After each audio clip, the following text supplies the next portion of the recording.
Welcome, curious minds, to The Deep Dive, the show that cuts through the noise and extracts the most vital insights from complex topics.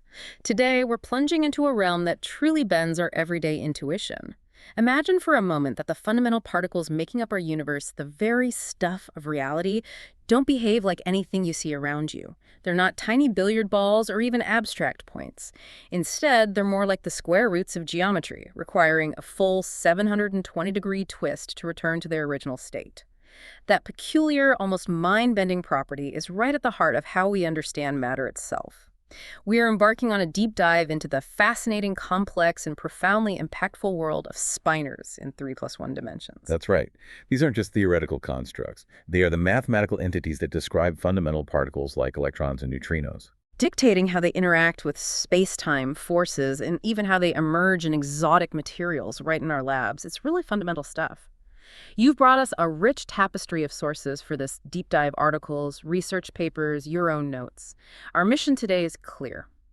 We're going to distill the core concepts of these enigmatic entities, from their foundational mathematics to their cutting-edge applications in particle physics, cosmology, and condensed matter. We'll try to unravel the intricate connections, maybe unearth some surprising facts, and really get to the why behind these crucial components of reality. Consider this your shortcut to being truly well-informed about the spin of the universe. Whether you're preparing for a critical meeting, catching up on a cutting-edge field, or simply driven by insatiable curiosity, we promise genuine aha moments. And hopefully a clear, logical path through what could otherwise be, well, pretty overwhelming information. We are your expert guides, helping you understand what's truly important and why it matters. So let's unpack this intricate world. #1, mathematical foundations of 3+1D spinors. To truly understand spinors, we have to start at the bedrock, the pure mathematics that underpins their very existence. And that journey begins with something foundational called Clifford algebras and spin groups, especially when we're thinking about Minkowski space, the flat space-time of special relativity. What's so crucial about these structures? Well, the foundation really lies in the Clifford algebra TCL, $3.01. It's designed specifically for four-dimensional Minkowski spacetime. This algebra is generated by a set of objects we call gamma matrices, denoted as gamma mu. Okay, the gamma matrices, I've seen those. Right. And what makes them so fundamental, and by extension the algebra itself, are their defining anti-commutation relations. Here, Kato, which is mathem diag plus Psialb, that's the Minkowski metric, it encodes the light cone structure of spacetime. So those relations aren't just abstract equations. Not at all. They intrinsically embed the geometry of spacetime into these matrices.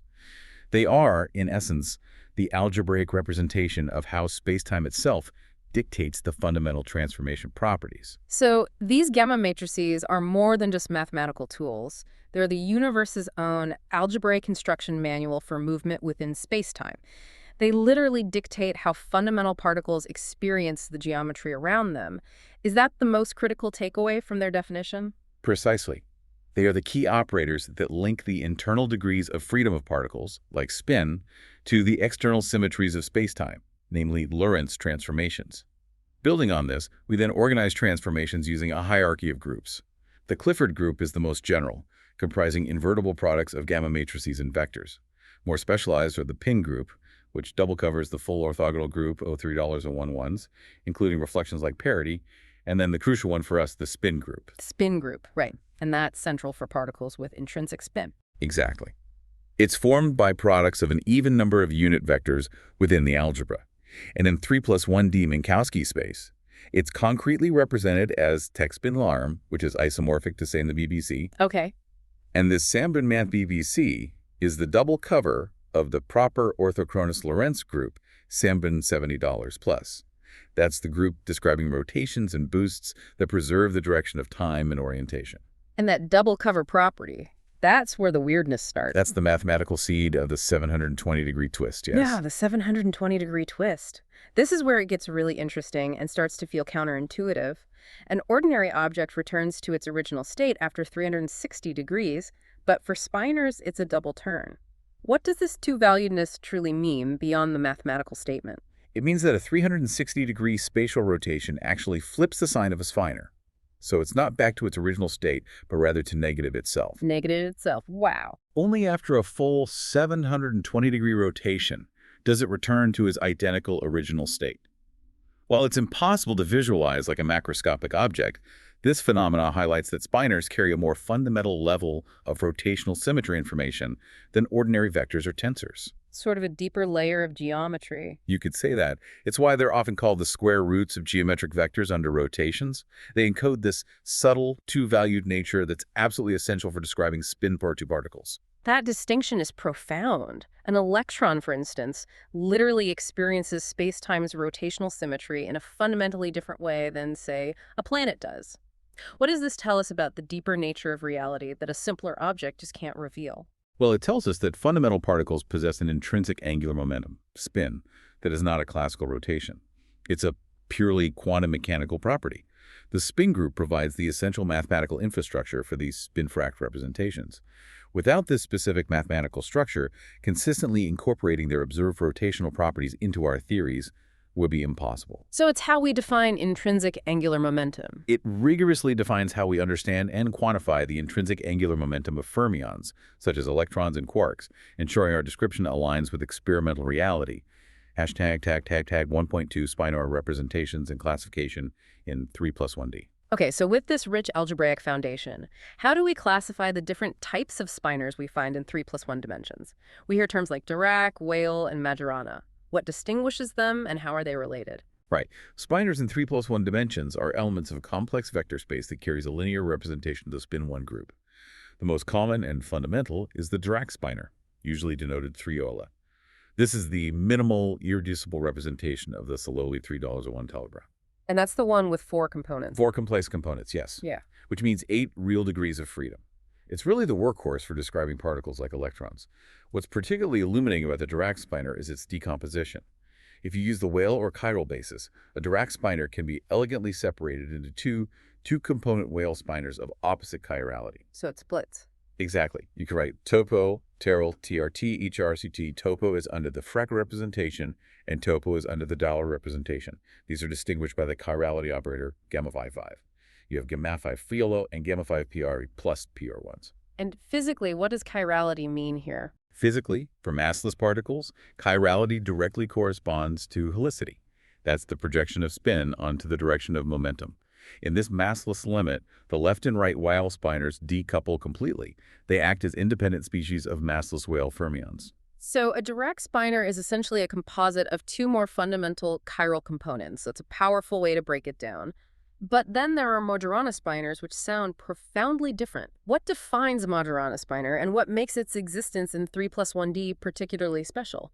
Majorana spinors are indeed distinct. They are spin-Frege representations that satisfy a kind of reality condition related to charge conjugation. A 4-component spinor is a Majorana spinor if it satisfies the Majorana condition.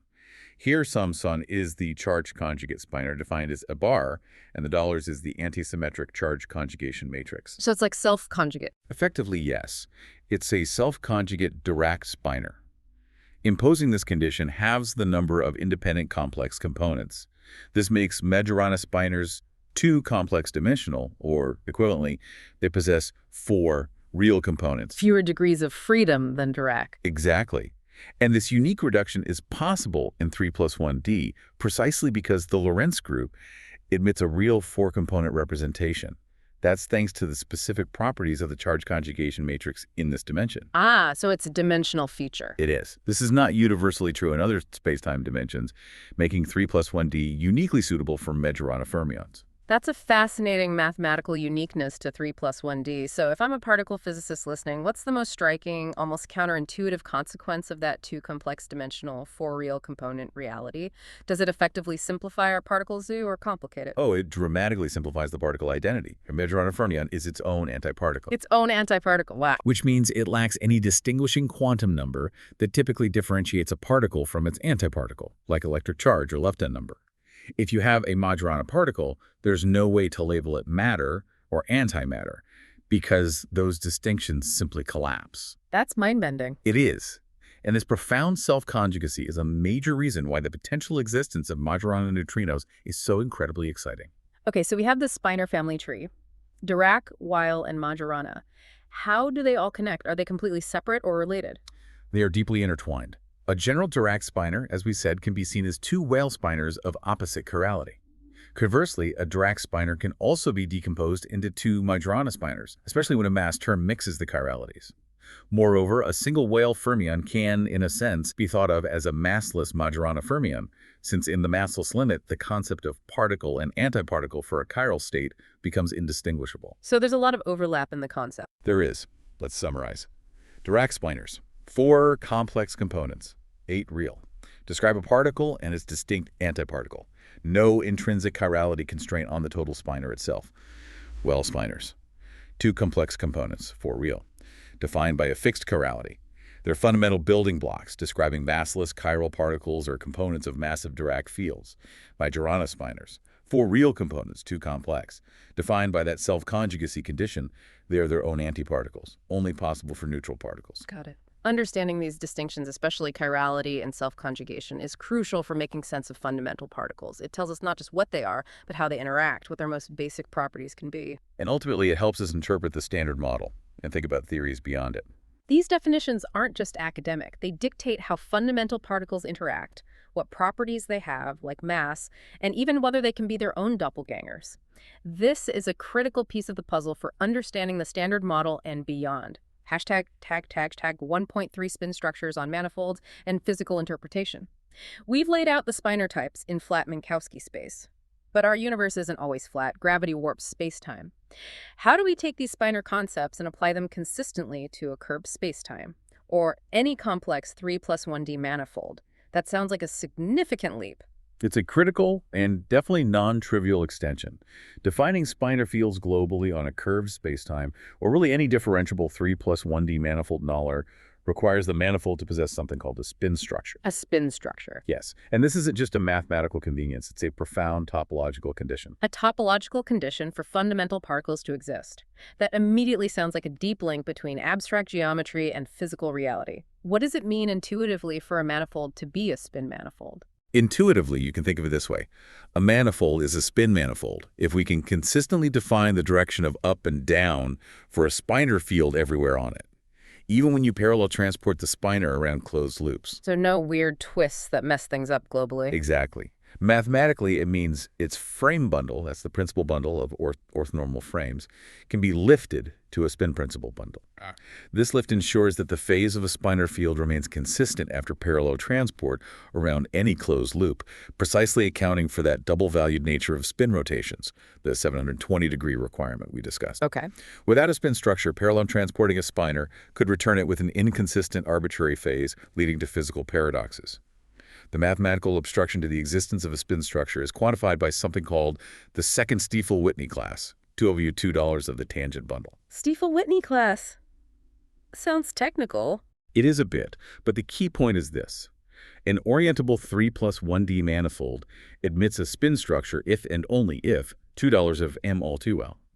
If this condition isn't met, you simply cannot consistently define spinor fields on that manifold globally. So $2 sounds like a crucial mathematical gatekeeper. Can you give us an analogy or a simplified way to think about what this Stiefel-Whitney class intuitively represents? Is it like a fundamental twistiness detector for the spacetime itself? That's a great intuitive analogy. Yeah. Yes, you can think of $2 as a kind of twistiness detector for how orientation behaves when you transport a local frame around certain closed loops within the manifold. For manifold to admit a spin structure, you need to be able to consistently assign a spinor phase to that local frame globally. If $2 is non-zero, it implies there is a fundamental twist in the manifold's geometry that prevents this consistent global assignment of spinor phases. Okay, an example might help here. Sure. Our standard Minkowski space, NaFB3 weak, is trivially spin because it's flat and topologically simple, so $2 is 0. Many spacetimes important in general relativity, like simply connected or asymptotically flat spacetimes, also admit spin structures. Their $2 is also 0.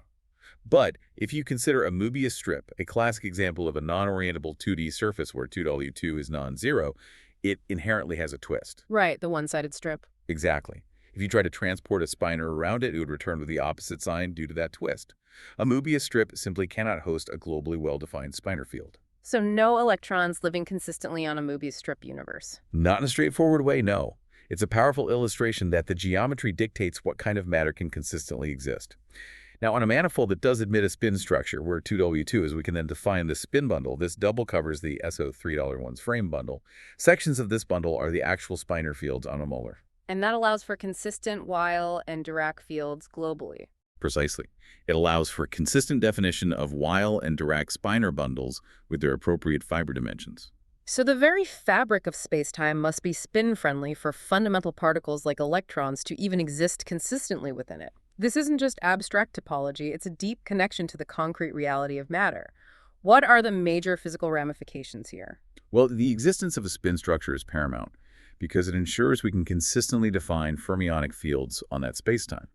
It guarantees that the characteristic minus sign a fermion picks up after a 2 rotation, a fundamental aspect of its intrinsic spin fracture nature, is unambiguous and globally defined throughout the spacetime. This prevents any physical inconsistencies in particle behavior. Like in quantum gravity. Exactly. For instance, in quantum gravity, this underlies the requirement that spacetimes included in path integrals must be orientable and admit a spin structure if we want to consistently include fermionic matter. If a manifold lacks a spin structure, fermionic matter simply cannot exist there, at least not in a straightforward, consistent manner. You might need more complex structures like pin structures if orientation isn't preserved, but standard fermions need a spin structure, #2, Spinors in quantum field theory and gravity, #2.1 Dirac, Majorana, and Wheel Spinors in quantum field theory. Okay, with those deep mathematical foundations laid, let's bridge the gap to actual physics. How do these abstract Spinor concepts translate into the concrete reality of quantum field theory, QFT, the language we use to describe fundamental particles and forces? Right, so in quantum field theory, Spinor fields are absolutely central.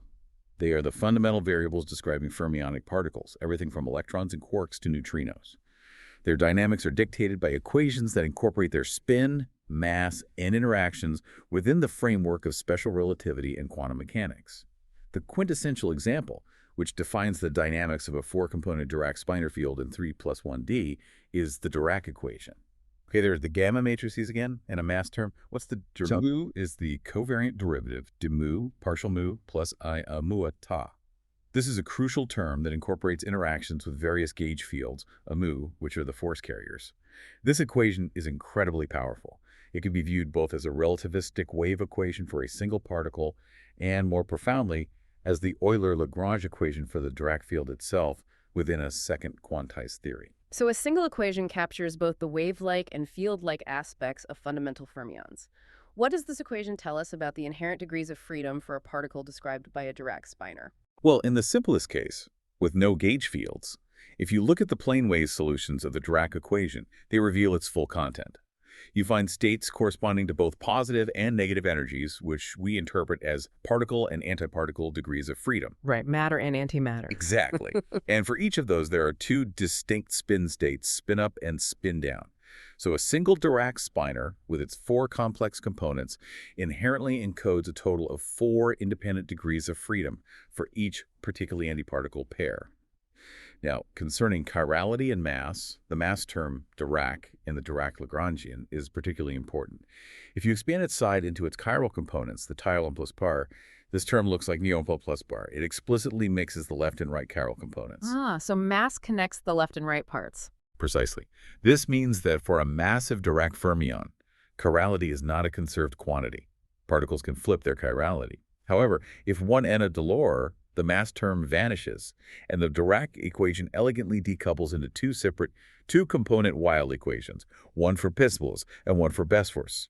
Each describes a massless Weil fermion with a fixed, conserved chirality. This is where we see the real-world applications, right? Electrons are massive Dirac fermions, but neutrinos were once thought to be purely massless Weil fermions. Exactly. Charged fermions like electrons and quarks are prime examples of massive Dirac fermions. Neutrinos, on the other hand, were indeed historically modeled as massless Weil fermions, specifically only left-handed ones, because only they participate in weak interactions within the standard model. That changed. Fundamentally changed, yes, with the discovery of neutrino oscillations. Those experiments unequivocally proved that neutrinos do have non-zero masses, signaling physics beyond the simplest standard model and making their exact spinor, nature Dirac or Majorana, a critical open question. That brings us to Majorana fermions in QFT. You described them earlier as their own antiparticles. How does this unique property manifest in quantum field theory, particularly concerning their mass? Right, a Majorana fermion field satisfies the condition sim X. In QFT, this self-conjugacy means the field essentially annihilates both the particle and its own antiparticle simultaneously, because they are fundamentally the same entity. The mass term for a Majorana fermion takes a unique form, Trashy Melom sim.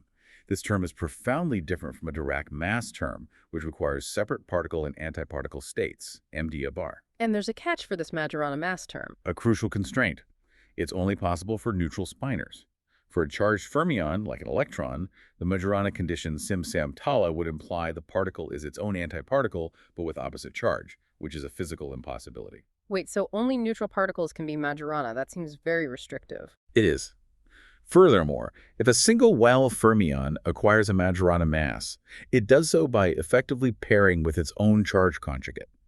This process explicitly violates any global U-dollar charge, like lepton number. Lepton number violation, that's a big deal. It absolutely is. This is a key reason why the search for Majorana neutrinos is so exciting. It would be a clear signal of lepton number violation in nature. It's also worth noting that a Dirac field can always be re-expressed mathematically as two Majorana fields. So Majorana fermions aren't entirely new local degrees of freedom in that sense. Rather, they represent a specific restriction of Dirac fields. Okay. Their distinct feature really lies in their transformational properties under charge conjugation and the unique nature of their mass term. Just to clarify, can a particle truly be both Weil and Majorana in 3 plus 1D? The terms seem to describe different aspects. That's an excellent point for precision. In 3 plus 1D, Weil refers to chirality, which is a classification based on Lorentz representations. Majorana refers to a reality or self-conjugation condition. A particle can be simultaneously Weil, meaning it's chiral, and Majorana, self-conjugate, only if no independent anti-chiral field is introduced. The standard model's left-handed neutrino, for instance, is almost a chiral field. But for it to acquire a Majorana mass, it effectively needs to interact with its charge conjugate, often mediated by some higher dimension operator or new physics, leading to lepton number violation. So, while conceptually distinct, they can coexist under specific physical conditions. So QFT in 3 plus 1D really accommodates Dirac, Weil, and Majorana spinors, offering different ways to construct and constrain the fundamental four-component representation of the Lorentz spin group. Exactly. And these definitions aren't just academic. They dictate how fundamental particles interact, what properties they have, like mass, and even whether they can be their own doppelgangers. This is the very fabric of the standard model and potential physics beyond it. Now let's explore how these spinor fields interact with the fundamental forces of nature. The standard model is built on this interaction. How exactly do gauge fields, the carriers of these forces, couple to spinors? Right. The coupling of spinor fields to gauge fields is absolutely central to the standard model. This interaction is introduced through the covariant derivative dmo partial mu plus ig a mo tau. This easy replaces the ordinary derivative partial mu in the Dirac equation, or Lagrangian. Okay. Here, Akamud represents the gauge field. It could be a Yang-Mills field for strong interactions, SU3 and QCD, or electroweak interactions, or the U1 field for electromagnetism. The taurs are the generators of the gauge group, specifying how the spinor transformed into that particular force. The minimal coupling Lagrangian, Dahlem-Barth-Zeh, is fundamentally invariant under local gauge transformations, which dictates the spinor's representation under the gauge group. This elegant construction forms the backbone of particle physics. This sounds perfectly consistent, yet quantum mechanics has a way of introducing subtleties. One of the most intriguing are anomalies. What exactly are these quantum quirks, and how do they relate to spinors? Anomalies are truly crucial quantum effects in spinor gauge theories. They represent situations where a symmetry that holds perfectly at the classical level is actually broken upon quantization. A prime example is the chiral axial anomaly. Classically, massless Dirac fermions possess a U-low axial symmetry where psi to E alpha gamma 3-sweet in addition to the standard U-low V-low fermion number symmetry. Okay, two symmetries for massless particles. Yes, but quantum mechanically, the path integral measure itself is not invariant under these U-low rotations when gauge fields are present. So a classical symmetry just vanishes at the quantum level. Does this ever lead to inconsistencies that need to be actively fixed by other parts of the theory? Or is it always a graceful natural phenomenon, like the pion decay you mentioned in the outline? That's a profound distinction. For a global symmetry like U after R, its anomaly doesn't cause an inconsistency. It simply means the associated current is no longer conserved. The mathematical expression for this is that the divergence of the axial current, J-Vagamakara, acquires a quantum correction. Partial mu, Barsha mu, that term keeps appearing. It's central. This specific term, proportional to Waldauer BI buoyant electromagnetism, is a direct manifestation of the anomaly. Physically, this axial anomaly beautifully explained the decay rate of the neutral pion back in 1969 by Adler, Bell, and Jacques, resolving a long-standing discrepancy. So for a global symmetry, it's a natural, observable phenomena. What's even more fascinating is the deep connection between anomalies and topology. The Sealset term, being a total derivative, a Chern character, integrates to an integer topological charge known as the instanton number in non-abelian theories. The Atiyah-Singer index theorem, a cornerstone of mathematical physics from 1968, provides a powerful bridge here. It relates the index of the Dirac operator, which is text index n Latinski Gaia, I've got a number of right-handed zero modes minus left-handed zero modes, to this topological invariant of the gauge field. So the number of solutions relates to the topology. Exactly. Specifically, in 4D, text index tokens in TS-nu. This theorem reveals that the axial charge violation is inextricably linked to the existence of topologically non-trivial gauge field configurations, like instantons in QCD. These configurations explain, for instance, the unexpectedly large mass of the Atanazen. That's a truly profound link between abstract mathematics and the observable behavior of particles. But what about gauge anomalies? You mentioned these are consistency killers. How do they differ from the global symmetries we just discussed? Gauge anomalies are far more critical, yes. If a local gauge symmetry, which is absolutely vital for the consistency and renormalizability of a quantum field theory, turns out to be anomalous upon quantization, the theory is fundamentally inconsistent. Inconsistent how? It would violate crucial principles like unitarity, the conservation of probability, or charge conservation, making it physically untenable. The only way forward is for all potential gauge anomalies to cancel out meticulously among all the chiral fermions in the theory. Cancellation is key. Absolutely. And this is where the story gets exciting. The Standard Model stands as a monumental triumph in this regard. It achieves this intricate cancellation through a delicate balancing act of quark and lepton representations across its three generations. For example, the sum of SU2 and U1 hypercharged cubic anomalies cancels out perfectly between quarks and leptons in each generation. The same holds for mixed gravitational gauge anomalies. So it's not an accident. Far from it. This anomaly cancellation was such a powerful constraint that it actually led to the prediction of the third generation of quarks and leptons before they were experimentally discovered. It's a testament to the deep mathematical elegance and consistency of the Standard Model. As a rule of thumb, Dirac fermions having both chiralities present symmetrically are automatically anomaly-free.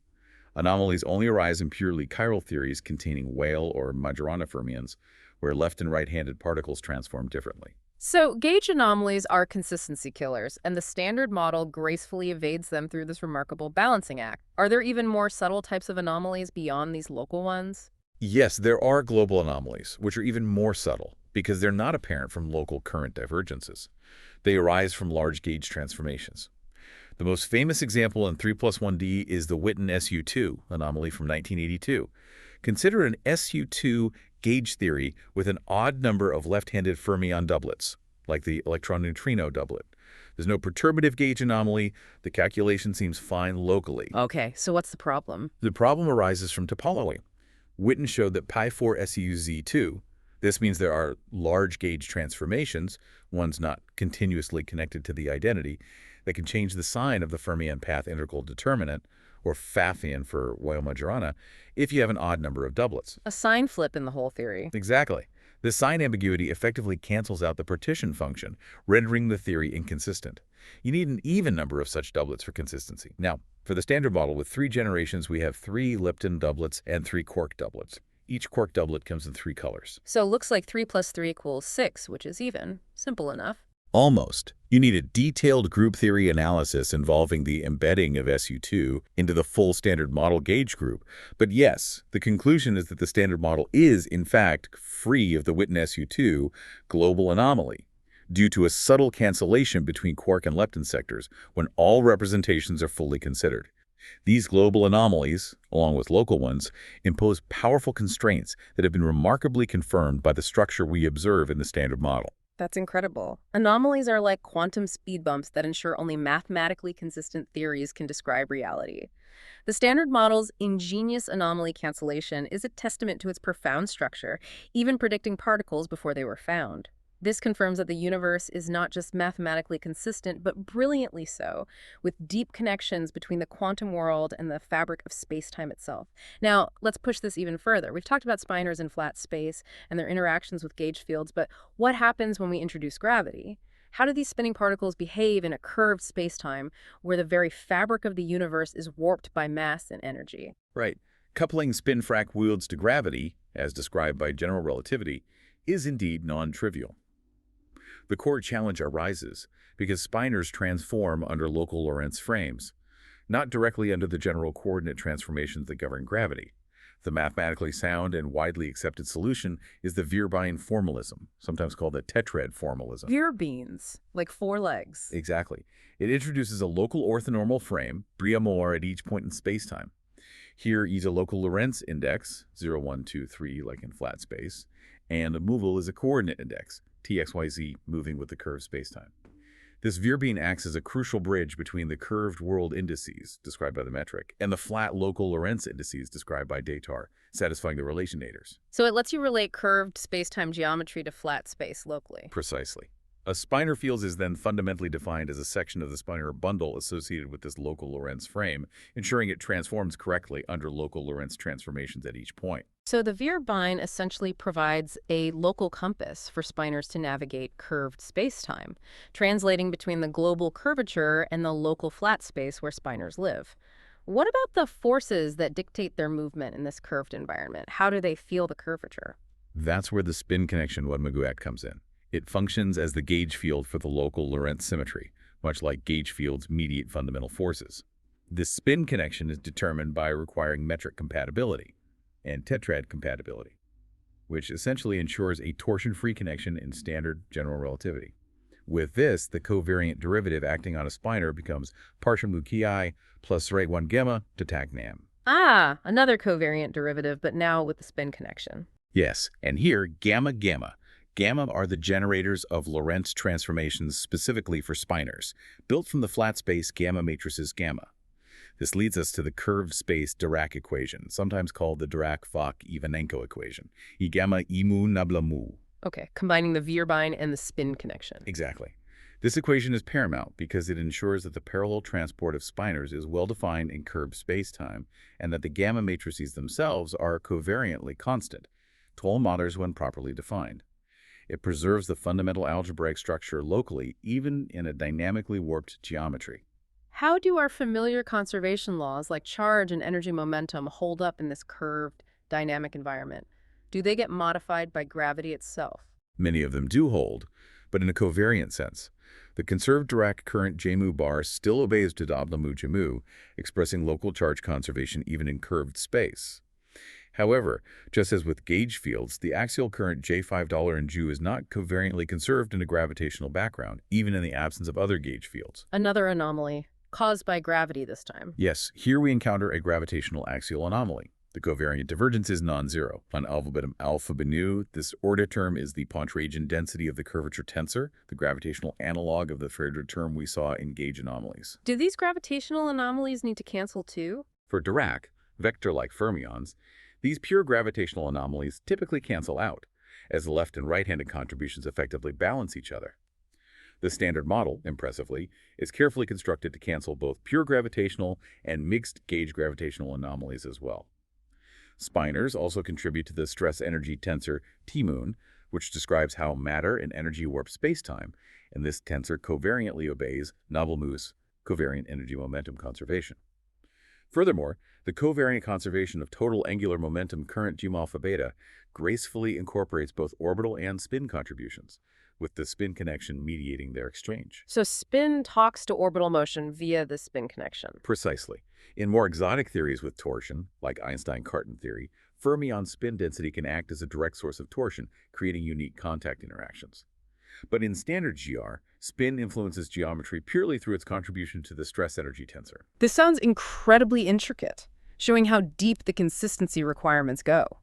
Are there any special solutions or symmetries in curved spacetime that highlight the unique role of spinors? Yes, in highly symmetric spacetimes, we can find killing spinors. These are special spinors epsilon dollar that satisfy the equation nablu mu epsilon, lambda gamma mu epsilon for some constant lambda. Killing spinors, right? Killing vectors for symmetry. Exactly analogous. Their existence is extremely restrictive and signals a high degree of symmetry in the spacetime. They allow for the construction of conserved quantities, or very importantly, supersymmetry charges in supergravity theories. This highlights how spinors can probe extremely deep geometric properties of spacetime, linking them to concepts like supersymmetry or the definition of fermionic charges at spatial infinity. The very presence of killing spinors in a given geometry indicates a profound hidden symmetry that is not obvious just from looking at the metric tensor. We're venturing into the realm where quantum mechanics meets gravity. How do the universe's smallest spinning particles navigate the warping of spacetime? The answers involve intricate mathematical structures that push the boundaries of physics, ensuring consistency from local Lorentz invariance to conservation laws. It's a powerful illustration of the profound relationship between matter and the geometry of our universe. ###3. Real-world physical applications of spinors. From the theoretical intricacies of spinors and gravity, let's now turn our attention to the real-world impact of these concepts, starting with arguably the most enigmatic particles in the Standard Model, neutrinos. For decades, they were thought to be massless, purely left-handed Weyl fermions, but the landscape has dramatically shifted. Indeed, the discovery of neutrino oscillations by experiments like Super Kamiokande in 1998 and the Sudbury Neutrino Observatory, SNO, in 2001 was a monumental breakthrough. It unequivocally proved that neutrinos have non-zero masses and that the different flavors mix, signaling physics beyond the Standard Model's original formulation. And with mass, the big spinor question arises. Exactly. With mass, the profound question immediately arises in the language of spinors. Is each neutrino a Dirac fermion, like an electron, with a distinct neutrino and antineutrino state? Or is it a Majourna fermion, a neutral spinor, that is its own antiparticle? This sounds like a question with huge implications. What are the key differences a physicist would look for, and how would these different spinor natures manifest? The implications are profound indeed. If neutrinos are Majorana fermions, it would mean that total lepton number conservation is violated by 2 units. Lepton number violation again. Yes, and this would allow for exotic processes like neutrinoless double beta decay. This process is a direct experimental test of their Majorana nature. If they are Dirac, it would require the existence of an entirely new right-handed neutrino state for each of the known left-handed neutrinos. These hypothetical matter states are often called sterile neutrinos because they would not participate in any Standard Model interactions, other than potentially acquiring mass through the Higgs mechanism if their couplings are non-zero. So 2 very different pictures for how neutrinos get their mass. Right. In the Dirac scenario, these sterile aneroners would partner with their left-handed counterparts in another to form a Dirac spinor, allowing for a standard Dirac mass term. They'll need all near a chair. In the Majorana scenario, no additional states are strictly required at the low energy scale. A Majorana mass term can be written directly for the left-handed Weyl neutrino, like frac Delian-O'Mel, null TC, null. Such a term automatically equates the left-handed neutrino with its right-handed antineutrino state, implying lepton number violation. This Majorana possibility is highly motivated by theoretical frameworks like the seesaw mechanism, which naturally explains the extreme lightness of neutrino masses by positing the existence of very heavy right-handed Majorana neutrinos at some high-energy scale. So neutrino oscillations tell us they have mass and mix, but they don't solve the Dirac versus Majorana puzzle. Is that right? We can't tell the difference just by watching them change flavor. That's correct. Oscillation data confirm that at least 2 neutrino mass eigenstates are non-zero, and they mix via the PM&S matrix. This gives us measurements of mass squared differences, like delta me2 approx 7.4 times 10.8 Buddhas and delta me2 approx 2.5 times 10.3 EV2 intervals. However, oscillations are fundamentally insensitive to the absolute mass scale or the Majorana phases, which are unique physical parameters that only appear if neutrinos are Majorana particles. So the oscillation patterns look the same either way. Essentially, yes. Current oscillation data can be fit by either a Dirac or a Majorana scheme for the light neutrinos. We do have constraints on the absolute mass scale. It's known to be below about 0.8 EV from direct beta decay endpoint experiments like Catrin, and cosmological observations place an upper bound on the sum of neutrino masses at around 0.1 to 0.2 EV. The mass ordering, whether it's normal hierarchy or inverted hierarchy, 3 $3 to reporta, is also still under active investigation by current and upcoming oscillation experiments. This means we need a different kind of experiment to settle the question. And that's where the elusive neutrinoless double beta decay comes in as our experimental smoking gun. Indeed, neutrinoless double beta decay, the double beta decay, is the primary experimental approach to distinguish between Dirac and Majorana neutrinos. In this hypothetical nuclear process, two neutrons in a nucleus simultaneously beta decay into two protons and two electrons without emitting any neutrinos. No neutrinos come out. Right. This is only possible if the exchanged virtual neutrino is a Majorana fermion. Why? Because it allows an antineutrino nominally emitted at one decay vertex to be absorbed as a neutrino at the other vertex. This can only happen if neutrino and antineutrino are the same particle. The rate of diurnal beta-beta is predicted to be proportional to the square of an effective Majorana mass.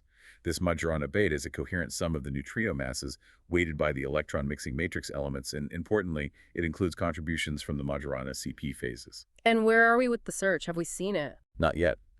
Current experiments, such as Gerda, Camelin, Zen, Core, and EXO, have pushed the limits significantly, but have not yet observed a definitive signal. They have set impressive lower limits on the half-life for this decay, exceeding 10 years for certain isotopes. For instance, Gerda reported a half-life for germanium-76 of over 1.8 times 10 years. This translates to an upper limit on the effective Majorana mass and beta-beta of about 0.1 eV, roughly. So, still searching. What's next? The next generation of experiments, like Legend, building on Gerda, and EXO, building on EXO, aim to push these limits even further, reaching sensitivities corresponding to half-lives of 10 years. The sensitivity range will start probing the region of beta-beta expected if the neutrino mass ordering is inverted. A positive signal from these experiments would be revolutionary. It would definitively confirm that neutrinos are Majorana fermions and provide a measure of their absolute mass scale. And if they don't see anything? The absence of a signal at these levels, combined with potentially tighter cosmological mass limits, might suggest a normal mass ordering with extremely small neutrino masses, or perhaps destructive interference due to the Majorana phases canceling contributions. So this is a truly thrilling scientific race. Is the neutrino its own ghost? The answer could fundamentally rewrite our understanding of matter, antimatter, and the universe itself. What else should we consider when thinking about their interactions? Well, we know the observed, purely left chiral nature of the charged weak current interactions. Mathcal fractum plus test FHC assigns the left-handed neutrino nu $$ to an SU2 doublet. Any right-handed neutrino nu trial would have to be a sterile singlet under the standard model gauge group. In a Dirac scenario, this nu trial would exist but interact very weakly, perhaps only through gravity or a tiny mass term. In a Majorana scenario, neutrino might exist at very high energy scales as part of a seesaw mechanism, but at low energy, the neutrino we observe acts effectively as a Majorana Weyl particle. Are there other ways to tell them apart besides zero beta beta? Apart from T-dotas to betas, the observable differences between Dirac and Majorana neutrinos in most laboratory experiments are extremely subtle, essentially negligible for current technology. Majorana neutrinos cannot carry an additive lepton number, and while the PMNS mixing matrix would contain extra Majorana phases, these phases do not affect standard neutrino oscillations. Thus, data remains the decisive experimental test. So, as of 2025, we know neutrinos have mass in mix, pushing us beyond the simple massless Weyl fermion picture. However, their fundamental Dirac versus Majorana nature is still unresolved. The Majorana hypothesis is strongly motivated by theoretical elegance, particularly by GUTs and the seesaw mechanism, but direct proof is still elusive. A confirmed detection of neutrinoless double beta decay would be a groundbreaking discovery, establishing Majorana Spinors as part of nature. This pursuit is a top priority in fundamental physics, connecting deeply to cosmology via leptogenesis, potentially explaining the matter-antimatter asymmetry and nuclear physics through the challenging double beta decay searches. It's a prime example of how the specific Spinor representation content of a theory has profound, tangible consequences for the allowed and forbidden phenomena in the universe. From the invisible world of neutrinos, let's jump to something incredibly energetic and tangible. Ultra-relativistic heavy ion collisions. These are essentially miniature Big Bangs created in labs like RHIC at Brookhaven and the LHC at CERN. What happens to Spinors in these extreme environments, and how does it relate to the concept of fluid dynamics? Right. In these ultra-relativistic heavy ion collisions, fleeting droplets of quark-gluon plasma, or QGP, are created. This is a state of matter with extreme temperatures and densities, many times hotter than the core of the sun. A fascinating aspect, especially of non-central collisions where the nuclei don't hit head-on, is the enormous total angular momentum they carry. We're talking on the order of 103 Laser Plancks, a constant, at RHIC energies. Huge angular momentum. Yes, arising from the two nuclei grazing past each other at nearly the speed of light. This initial angular momentum induces a tremendous vorticity within the QGP fluid itself as it expands. Imagine stirring a cup of coffee incredibly fast, but on a subatomic scale, with quarks and gluons swirling around. So this super hot, super dense fluid is also swirling incredibly fast. How does that impact the particles being formed as it cools down, particularly their spin, which we know is a core Spinor property? This is where it gets truly exciting and connects directly to Spinor physics. In 2017, the STAR collaboration at RHIC made a landmark discovery: the first observation of global spin polarization of lambda hyperons in heavy ion collisions. Lambda hyperons, those are spin 12 particles. Exactly. They are spin frac baryons containing a strange quark.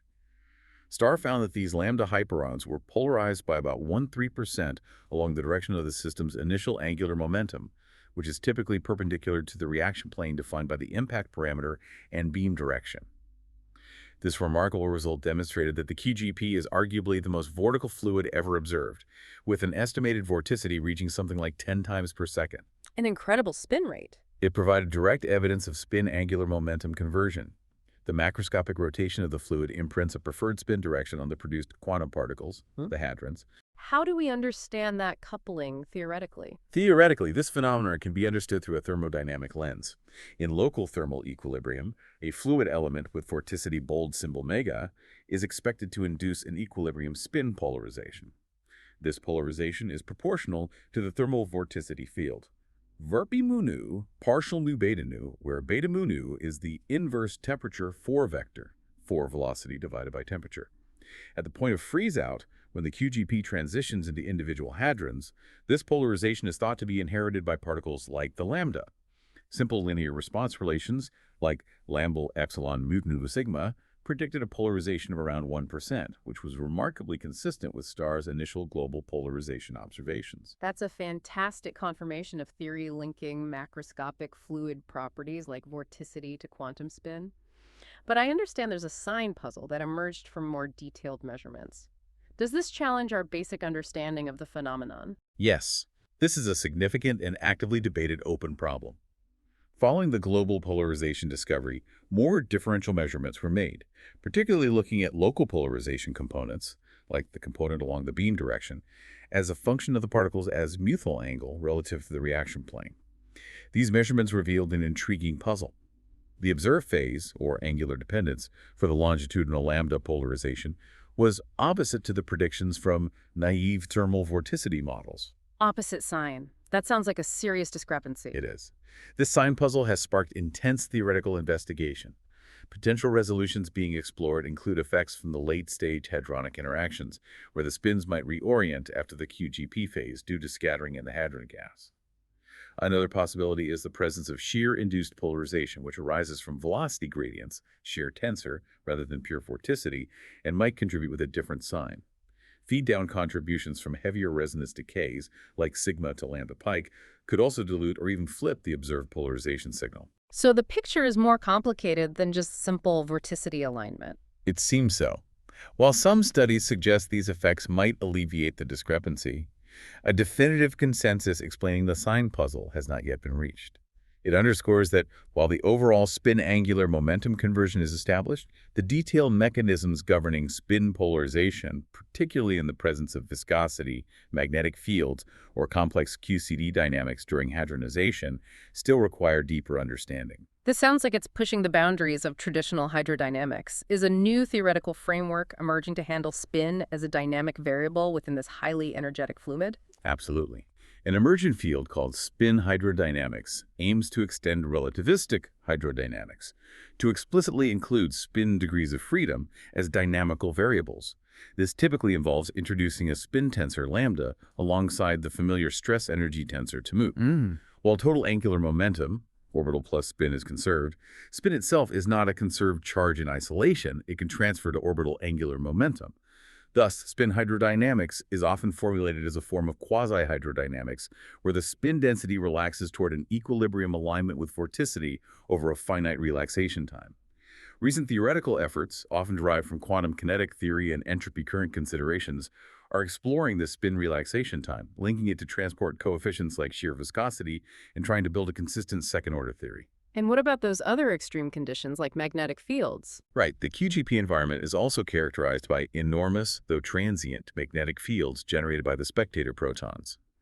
This leads to predictions of anomalous transport phenomena related to the chiral anomaly, like the chiral vortical effect, axial current induced by vorticity, math BFJ5 propto mu bold symbol mega, and the chiral magnetic effect, vector current induced by axial chemical potential, and B field, math BFJ propto mu polarization. These are direct macroscopic manifestations of underlying quantum anomalies in a many-body system.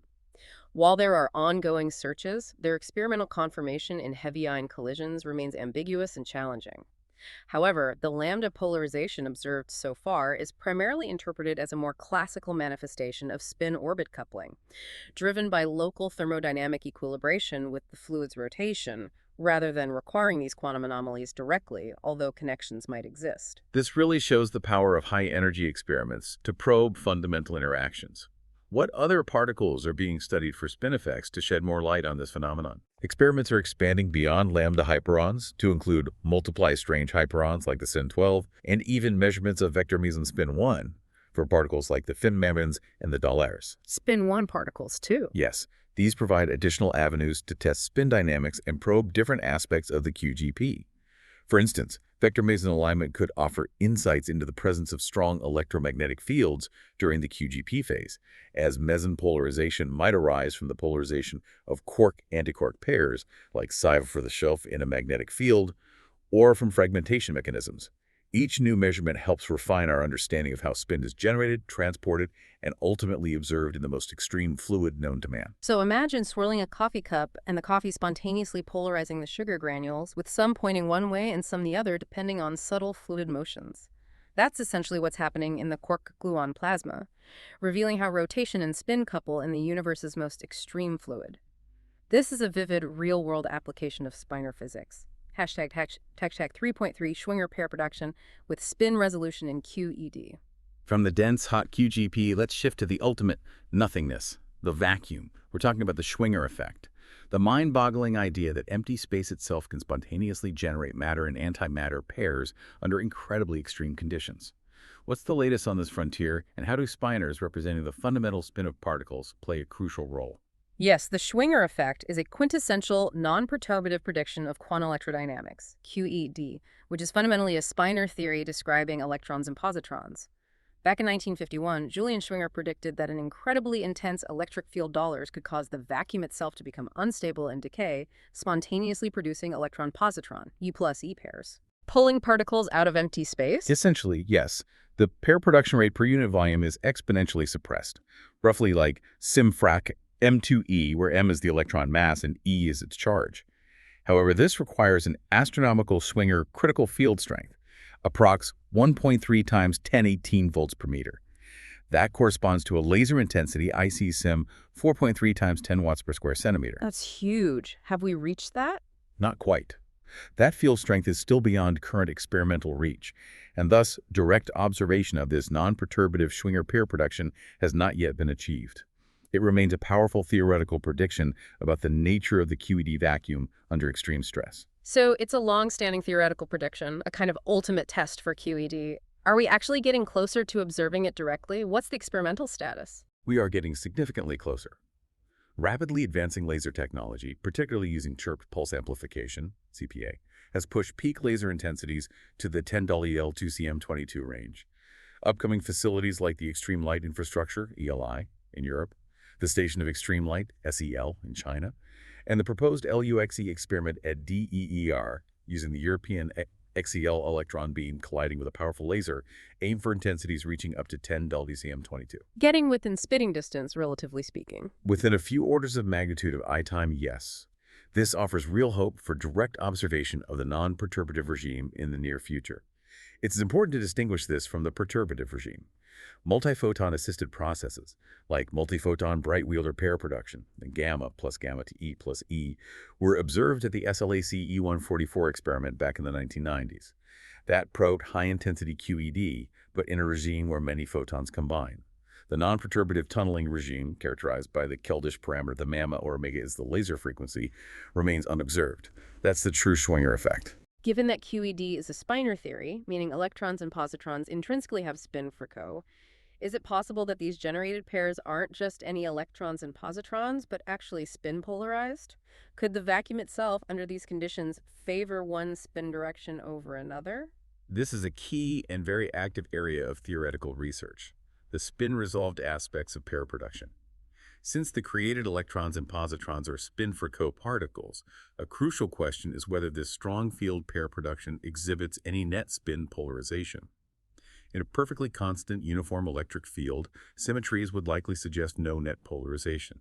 However, realistic scenarios involve time-dependent or spatially varying fields, such as rotating electric fields from circularly polarized lasers or multicolor laser pulses. These configurations can break the relevant symmetries and potentially induce non-trivial spin effects. In theoretical studies, often using sophisticated approaches like the Dirac-Heisenberg-Wigner (DHW) formalism, which is a phase-based quantum kinetic approach suitable for strong fields, indeed predict significant spin-dependent vacuum pair production. How significant? Some predictions are quite dramatic. For example, studies simulating pair production in counter-rotating electric fields, formed by two counter-propagating circularly polarized lasers, have predicted the development of complex vortex structures in the momentum space of the produced pairs, with very distinct patterns for spin-up versus spin-down electrons.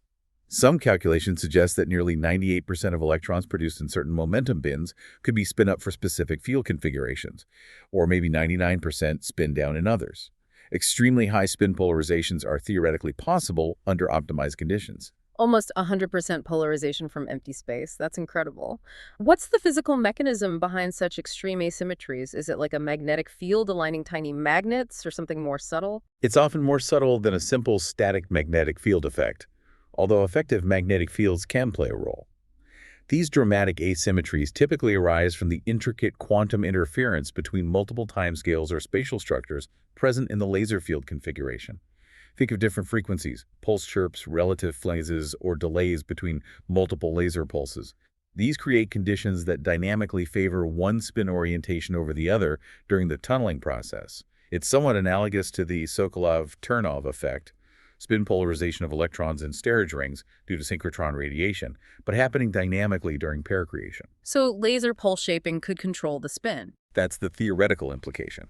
By carefully tuning laser parameters, one could potentially produce highly spin-polarized electron and positron beams directly from the vacuum. Furthermore, a rotating electric field inherently carries a kind of pseudo-angular momentum, which can be transferred to the electron-positron pair during creation, leading to correlated spin and spatial distributions. Another fascinating related concept is the dynamically assisted Schwinger effect. Here, superimposing a high-frequency, relatively weaker laser field on a low-frequency, stronger field can significantly boost the pair production rate, far beyond what either field could achieve alone. It essentially catalytically lowers the potential barrier for tunneling, Making it easier to observe. Exactly. Now, measuring the spin polarization directly is experimentally very challenging. It would likely involve subsequent polarization-dependent interactions, like MOT, scattering off a heavy nucleus, or using a magnetic field as a spin analyzer, a Stern-Gerlach-type measurement, but for relativistic particles. But its observation would be a unique and powerful test of strong field QED. The very fact that spin-frac-2 particles, fermions, have a different pair production rate and behavior than hypothetical spin-zero particles, bosons, due to spin statistics and the Dirac equation structure, underscores how central spin is to this phenomenon. Spin-resolved spectra go beyond just measuring the total yield. They provide crucial insight into the specific spin content of the quantum vacuum decay. We're talking about taking empty space and, with a powerful enough laser, turning it into a beam of spin-polarized matter. This isn't science fiction. It's a profound prediction about the nature of the vacuum, and experiments are on the cusp of verifying it, pushing the boundaries of theory and real-time simulation techniques. Hashtag check 3.4 topological phases of matter with fermionic edge states, Majorana modes. Leaving the extremes of particle collisions and vacuum breakdown, let's bring Spinors into a very different yet equally exciting realm: condensed matter physics. Here, we're talking about materials engineered in labs that can host quasi-particle excitations behaving like exotic spinors. It's like finding a whole new particle zoo, but inside a solid-state system. This is indeed a hugely fertile ground for spinor physics concepts, yes. In certain electronic materials and superconductors, we find emergent quasi-particle excitations that effectively mimic exotic spinor types, including Dirac, Weil, and even Majorana fermions. These emergent fermionic modes often appear robustly on boundaries or defects places like the edge or surface of a 2D topological material, or maybe in the vortex core of a 2D telewave superconductor. And they're robust, stable. The robustness often comes from the underlying topology of the bulk electronic band structure, making them resilient to certain types of disorder. It's crucial to remember these aren't fundamental particles like electrons in vacuum, but quasi-particles, collective excitations of many electrons that behave as if they were these exotic particles. Let's start with topological insulators, or TIs. What kind of spinors do we find emerging on their surfaces? Topological insulators provide a prime example. A strong topological insulator, like the well-studied material bismuth selenide by 2cc$3, behaves as an electrical insulator in its bulk, but conducts electricity only on its surface. These surface states are quite remarkable. They are described by an effective 2D Dirac equation. They manifest as a single two-component Dirac fermion, often visualized as a Dirac cone, in the energy-momentum dispersion relation. A 2D Dirac fermion on the surface. Exactly, and crucially, it exhibits spin momentum locking. This means the electron's spin on the surface is locked perpendicular to its momentum, creating a unique helical spin texture. These spin-frac modes are robust against non-magnetic disorder because they are protected by time reversal symmetry. In a sense, they can be thought of as 2D Weyl fermions, with pairs of opposite chirality, unless an odd number of Dirac cones exists, which is the hallmark of the MathBZ2 non-trivial topology. Can we see this experimentally? Oh yes. Direct measurements using angle-resolved photoemission spectroscopy, ROPS on by 2T3-3, clearly show this single Dirac cone at the surface. And spin-resolved ARPs confirms this spin momentum locking, where the electron spin points perpendicular to its momentum in the surface plane. Interestingly, this requirement of a half-odd integer number of surface Dirac cones per surface is deeply tied to a global anomaly, the parity anomaly in 2+1 dimensions, which is elegantly resolved by a bulk boundary correspondence or anomaly inflow mechanism from the topological bulk. That's a fascinating link between high-energy physics concepts like anomalies and tabletop materials. But the real buzz in condensed matter, at least for exotic spinors, seems to be around Majorana zero modes in topological superconductors. What are these, and why are they drawing so much excitement? Topological superconductors, TSEs, are indeed a very hot topic, largely because they are predicted to host Majorana zero modes, MZMs, at their boundaries or in defects like vortices. An MZM is a quasi-particle excitation that is its own antiparticle, meaning its creation operator is self-adjoint. Gamma dagger. In the context of superconductors, quasi-particles are described by Bogoliubov-Digen's equations using Nambu spinors, and they possess particle-hole symmetry.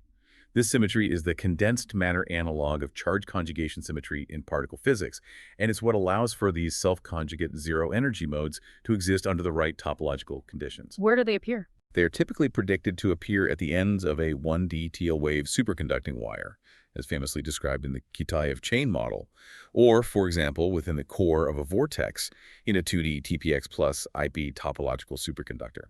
And conceptually, what makes them special? Conceptually, an MZM can be seen as half of a conventional complex fermion. You need two spatially separated MZMs, say gamma L1 and gamma 22, to form a single conventional fermionic state, phi doubles gamma 1 plus I gamma 22.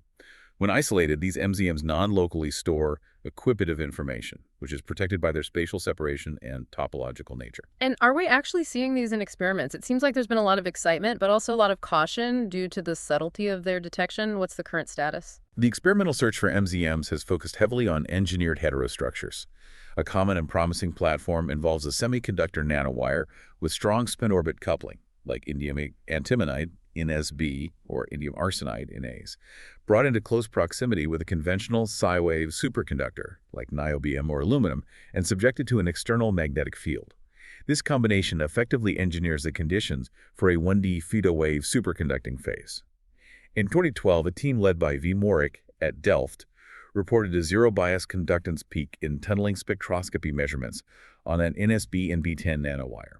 This peak, appearing at zero voltage, is a key expected signature of an MZM localized at the end of the wire. The famous zero bias peak. Exactly. Many similar observations have followed from various groups. However, later scrutiny revealed that trivial Andreev-bound states, which are non-topological states that can exist near zero energy due to disorder or smooth potential variations, could potentially mimic some of these zero-bias peak signatures. This led to a period of intense debate and a need for more stringent verification criteria. So still uncertainty. There has been significant progress. Improvements in device fabrication, like growing epitaxial superconductor shells on the nanowires, and measurement techniques have strengthened the case for MZMs in some devices. Researchers are now looking for corroborating evidence, such as the quantization of the zero-bias peak height to 2/30s, though this is also debated, and its robustness against changing magnetic field or gate voltages. A recent, quite compelling result from Microsoft's quantum computing group, reporting evidence consistent with the topological gap protocol, is currently under peer review. If confirmed, it would be a major step forward. But the crucial point is that conclusive smoking gun evidence, specifically demonstrating their non-abelian statistics via braiding, has not yet been achieved experimentally. Non-abelian statistics sounds like something out of high-energy theory, but applied to a material. Why is it so important, and what does it promise for technology, particularly quantum computing? If confirmed, MZMs are not just exotic quasi-particles. They are incredibly exciting for their predicted non-abelian statistics. This means that if you exchange or braid two Majorana's around each other in a topologically protected way, the operation doesn't just multiply the system's wave function by a phase factor, like exchanging identical bosons or fermions. Instead, it performs a unitary rotation on the degenerate ground state space of the system. A rotation, not just a phase. Exactly. This unique property could be harnessed to form inherently fault-tolerant topological quantum gates. The idea is that quantum information is encoded non-locally in the presence or absence of conventional fermions formed by pairs of MZMs. The grading operations then act as quantum gates. Because the information is stored non-locally, it's naturally protected against local noise and perturbations, a major advantage for building stable and scalable quantum computers. Experiments are actively trying to implement this braiding, for example, by moving vortices containing MZMs in a 2D proximatized surface, or by using branched nanowire networks, D-junctions, to shuttle MZMs. Beyond these semiconductor-superconductor nanowire systems, other platforms are also being explored for realizing Majorana modes. These include intrinsic topological superconductors like iron-based superconductors, looking for MZMs and vortex cores, the enigmatic known 522 fractional quantum Hall state, theorized to host non-abelian Majorana edge modes, and even superfluid helium-3 in its A phase, a known P-wave superfluid. It's incredible how these materials effectively become living laboratories for abstract Spinor concepts from particle physics. Absolutely. Topological insulators give us surface Dirac and wheel fermions. Topological superconductors are the hunting ground for Majorana fermions. Even 3D whale semimetals realize emergent 3D whale fermions in their bulk. Whale fermions in a solid. Yes, these materials exhibit pairs of whale nodes, points where conduction and valence bands touch, with opposite chirality. These nodes act as sources or sinks of Berry curvature, like magnetic monopoles in momentum space, and lead to fascinating transport phenomena linked to the Kyle anomaly. For example, they could exhibit a negative magnet or resistance when electric and magnetic fields are parallel, interpreted as charge pumping between whale nodes, a direct condensed matter analog of the Weyl-Bialy effect from high-energy physics. This demonstrates a beautiful and deep interplay between high-energy theory concepts and measurable properties of materials. These topological phases also underscore the power of symmetry classification schemes, like the tenfold way based on Clifford algebras and fundamental symmetries, time reversal, particle hole, chiral, which predict where these exotic Spinor-like states might emerge. So we're talking about discovering completely new kinds of particles or quasi-particles right here in our labs, not just in giant colliders. And these exotic emergent Spinors could be the key to building the ultimate fault-tolerant quantum computers. It's a truly exciting frontier. Hashtag track 4, numerical and algorithmic aspects of Spinor fields. Hashtag 4.1, discretization of Spinor fields on the lattice and the fermion doubling problem. We've explored the theory and real-world observations of Spinors. Now, how do we actually calculate and simulate their behavior, especially in complex, strongly coupled quantum field theories like quantum chromodynamics, QCD? This often involves putting them onto a lattice, a discrete grid of space-time points. That sounds like a geometric challenge with its own set of unique problems. Indeed, simulating strongly coupled quantum field theories non-perturbatively is a grand challenge. The lattice gauge theory approach provides a powerful framework for this. It defines the theory on a discrete space-time grid, or lattice. Field variables, like gauge fields, live on the links connecting sites, and fermion fields typically live on the sites. This provides a well-defined, regularized version of the QFT suitable for numerical computation. However, simply putting fermions onto this lattice is far from straightforward due to the notorious fermion doubling problem. What exactly is this doubling problem? Does it mean we get too many particles in our simulations? And why is that such a big deal? Why don't we just ignore the extra ones? Precisely. A naive discretization of the Dirac operator, for example, using simple finite differences for the derivatives, does not yield a single fermion species in the continuum limit, as the lattice spacing a tolard. Instead, it produces multiple copies, or doublers. In 4D spacetime, a naive lattice Dirac fermion produces not one, but 16 poles in its propagator in momentum space. This effectively gives us 16 degenerate fermion species instead of the one we wanted. They appear near the edges of the Brillouin zone, the momentum space boundary. 16 instead of 1. Yes, and they come in degenerate chiral pairs, 8 left-handed, 8 right-handed. This is a severe problem because it completely misrepresents the physical particle content of the theory we're trying to simulate. You can't just ignore them easily because they contribute to physical processes, like quark loops in QCD. This problem isn't just an artifact of a bad choice of discretization, it's much deeper. It's formalized by the Nielsen-Ninomiya no-go theorem. A no-go theorem. Yeah. Sounds ominous. It is, in a way. This fundamental theorem states that, under very general and reasonable conditions, including locality, hermiticity, translation invariance, and chiral symmetry, at least in a naive sense, a lattice fermion action must produce an equal number of left-handed and right-handed fermion species in the continuum limit. The consequence is profound. You cannot realize a truly chiral fermion, like a single Weil fermion or the chiral structure of the standard model, on a lattice, without either introducing these unwanted doublers or explicitly sacrificing one of these fundamental assumptions, most commonly chiral symmetry itself. Historically, this theorem was seen as a major roadblock to simulating theories like the electroweak sector of the standard model on a lattice. So the universe, via this theorem, seems to be saying you can't have a perfectly chiral fermion on a lattice without paying a price. Is there a good analogy for why this doubling is so unavoidable? Like trying to represent a smooth curve with only straight line segments, perhaps, and getting weird corners? That's a very apt analogy. Imagine trying to represent a continuous wave which has a distinct direction of propagation on a discrete grid of points. If your grid is too coarse, the wave might look the same whether it's propagating forward or backward, or perhaps diagonally, because the lattice points can't perfectly capture the continuous derivative information needed to distinguish these directions at high momenta, near the edge of the Brillouin zone. The Nielsen-Ninomiya theorem essentially says that if you want to preserve fundamental properties like locality and basic symmetries on the lattice, you're mathematically forced to have these ghost directions or doublers appear.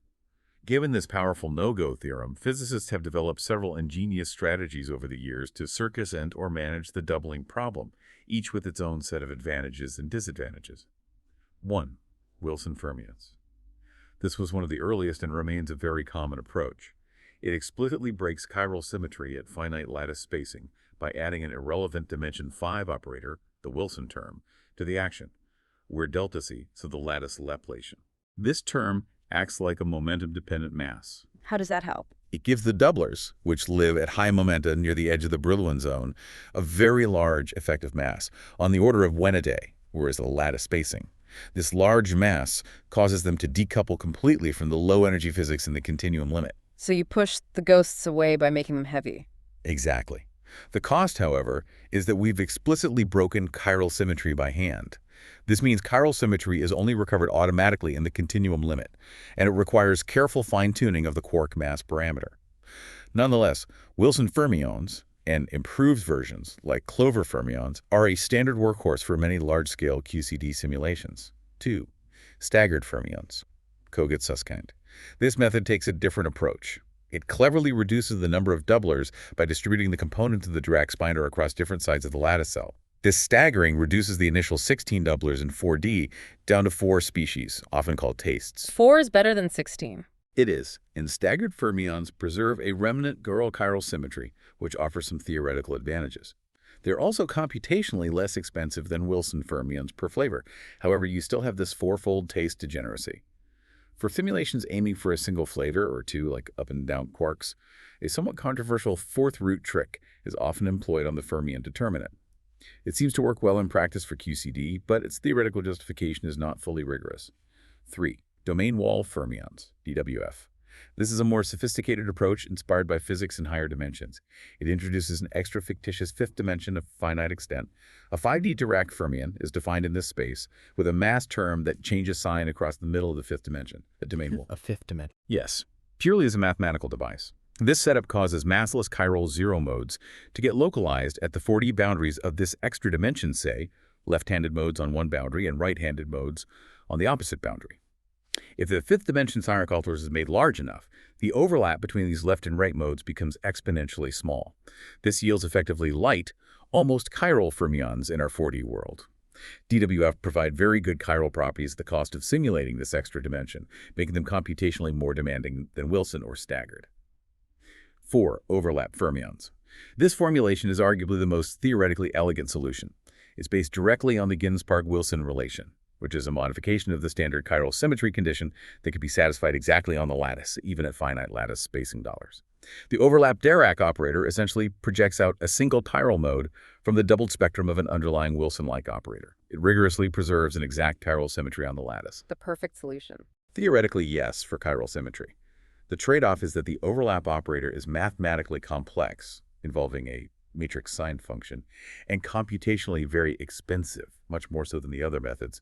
It's typically used when exact chiral symmetry is absolutely paramount for the physics being studied. So it's a constant battle between accuracy, preserving chiral symmetry, computational feasibility, and theoretical rigor. You're seeing how fundamental mathematical theorems, like Nielsen-Ninomiya, aren't just abstract ideas, but practical constraints that dictate how we can even begin to simulate the universe's most complex particle interactions on a computer. Physicists have to be incredibly clever to get around these roadblocks. Hashtag 4.2 anomaly-preserving lattice regulators for chiral fermions. Continuing our discussion on numerical aspects, it's clear that correctly handling chiral fermions on a lattice is paramount, particularly when it comes to those quantum anomalies we talked about earlier. It sounds like some methods, especially Ginzburg-Wilson fermions like overlap and domain wall, really shine here by maintaining an exact form of chiral symmetry. How does this help with anomalies? That's right. A major driving force for developing these advanced lattice fermion formulations was precisely to accurately handle chiral fermions and their associated anomalies non-perturbatively. While formulations like Wilson fermions do break chiral symmetry explicitly at finite lattice spacing fermion, they are carefully constructed such that the correct continuum anomaly is recovered in the limit $8. For example, the axial anomaly contribution to the chiral top 2 gamma decay amplitude is correctly reproduced by Wilson fermions as the lattice spacing goes to 0, even though the symmetry is broken at finite 8A. So Wilson fermions get it right in the end, but maybe not elegantly. You could put it that way. The breaking and restoration mechanism can be subtle. However, the Ginzburg-Wilson GW fermions, which include both overlap fermions and, in the limit of infinite fifth dimension domain wall fermions, represent a significant theoretical triumph. They preserve an exact form of chiral symmetry at finite lattice spacing. This is captured by the Ginzburg-Wilson relation. Gamma 5 plus gamma 5d is a d gamma 5. A modified symmetry. Yes, it's a lattice deformation of the continuum condition tolerance, gamma 5 size. This modified symmetry is powerful enough to protect fermion masses from additively renormalization and control operator mixing, similar to continuum chiral symmetry. Crucially, this exact lattice chiral symmetry allows for an exact derivation of the axial anomaly on the lattice. For overlap fermions, one can show that the Jacobian determinant arising from a chiral transformation of the fermion integration measure precisely reproduces the topological charge density of the background gauge field, analogous to Fujikawa's path integral method in the continuum. This was a groundbreaking achievement, demonstrating that anomalies can be precisely formulated and studied non-perturbatively on the lattice. Why is this exact chiral symmetry at finite lattice spacing such a big deal practically? What are the tangible benefits for physicists simulating QCD, for instance, beyond theoretical elegance? The practical benefits are substantial. Having exact chiral symmetry for massless quarks on the lattice means there's no additive mass renormalization. The bare quark mass only gets multiplicatively renormalized, just like in the continuum with dimensional regularization. This greatly simplifies the renormalization patterns and makes studying the approach to the chiral limit much cleaner. It also prevents unwanted mixing between operators of different chirality under renormalization, which is crucial for precise calculations of quantities sensitive to chiral symmetry, like pseudoscalar meson decay constants or quark condensates. Furthermore, GW fermions, particularly overlap fermions, possess exact zero modes in topologically non-trivial gauge field backgrounds. The number of these zero modes, specifically the difference between the left-handed and right-handed zero modes, null and plus dollar, is directly equal to the integer topological charge QOR of the gauge field configuration on the lattice, satisfying the T.S.-Singer index theorem exactly on the lattice. The index theorem holds exactly on the grid. Yes, for overlap fermions. This has been numerically verified and has been invaluable for measuring topological quantities like the topological susceptibility in QCD and understanding the structure of the QCD vacuum, the theta vacuum, from first principles. Traditional Wilson or staggered fermions lack this exact index property at non-zero lattice spacing, although they approach it in the continuum limit. This sounds incredibly powerful. Could it potentially allow us to finally simulate the full standard model, including its chiral electroweak sector on a lattice, fully accounting for its chiral nature and crucial anomaly cancellations? Is that the ultimate holy grail for these methods? Formulating chiral gauge theories, like the standard model's electroweak sector, where left and right-handed fermions couple differently to the W bosons, on the lattice non-perturbatively is indeed a long-standing holy grail problem. It's extremely challenging due to the combination of the doubling problem and the need to preserve exact gauge invariance for a chiral theory. With GW fermions, which solve the chiral symmetry aspect, it is conceptually possible. Approaches exist, pioneered by Lucier and others, where one can, in principle, formulate a chiral gauge theory. This typically involves defining the theory for Weyl fermions, for example, using the overlap operator to project out one chirality, and then carefully ensuring the fermion measure in the path integral transforms correctly under gauge transformations. How is that done? It often involves adding specific gauge field-dependent counterterms, or modifying the measure to cancel potential gauge anomalies. The condition for the theory to be consistent, gauge invariant and local, turns out to be precisely equivalent to the standard anomaly cancellation conditions, like text to TSV, TSV known from perturbation theory. So the lattice formalism naturally enforces anomaly cancellation. Yes, if constructed correctly. While simple chiral gauge models have been successfully simulated using these techniques, building and simulating the full dynamical electroweak theory on a lattice remains prohibitively expensive and technically very complex, partly due to subtleties with defining the measure and potential phase ambiguities, sign problems. But the conceptual framework exists, thanks largely to GW fermions. It's also worth mentioning Majorana fermions briefly. They can be formulated on a lattice, for instance, by imposing the Majorana condition bar on a Wilson or overlap fermion field. This halves the number of degrees of freedom and leads to a Pfaffian instead of a determinant in the path integral measure, instead of DC. This is relevant for simulating supersymmetric theories or certain beyond standard model scenarios on the lattice. And importantly, anomaly-preserving regulators like overlap fermions also naturally reproduce global anomalies. For example, the Witten SU2 anomaly, which predicts an inconsistency for an odd number of SU2 fermion doublets, can be observed on the lattice using overlap fermions as a sign ambiguity in the Pfaffian for gauge fields with non-trivial topology. This confirms the mod2 index property non-perturbatively. So, anomaly-preserving lattice regulators like Ginzburg-Wilson fermions are a theoretical and computational marvel. They allow for an exact treatment of chiral symmetry and anomalies on the lattice, crucial for understanding topology in QFT and paving the way, at least conceptually, for non-perturbative simulations of chiral gauge theories. It's truly a bridge between the most abstract mathematics and the practical challenge of computational physics, ensuring our simulations are not only efficient, but also fundamentally consistent with reality's rules. Hashtag 4.3 finite volume and boundary conditions preserving spin structure. Okay, when we perform these numerical simulations, we're always working within a finite box, typically a hypercube in space-time. This means we have to impose boundary conditions at the edges of this box. How do these boundary conditions interact with the fundamental concept of spin structures that we discussed way back at the beginning, the idea that space-time itself has to be spin-friendly? Does the box need a spin structure too? That's a critical point that can sometimes be overlooked in practice, but is fundamentally important. Yes, any numerical simulation of Spinor fields operates in a finite volume, say a hypercube of size 3 Thalers times 2, where Thalers can be Euclidean time for thermal physics or statistical mechanics calculations. For the simulation to be physically meaningful and consistent with the underlying physics of fermions, the chosen boundary conditions for the fermion fields must be compatible with the underlying spin structure of the effective manifold we're simulating, which is often taken to be a torus. A torus, like a donut shape. Mathematically, yes. Using periodic boundary conditions in all directions effectively gives the spacetime the topology of a torus, T44 and Schur and 40. On such a torus, there isn't just one way to define spinors globally. There are actually $2 distinct spin structures in dollar dimensions. These different spin structures correspond precisely to the choices of imposing either periodic or anti-periodic boundary conditions for the spinor field as it crosses the boundary in each of the directions. So periodic versus anti-periodic determines the spin structure. Exactly.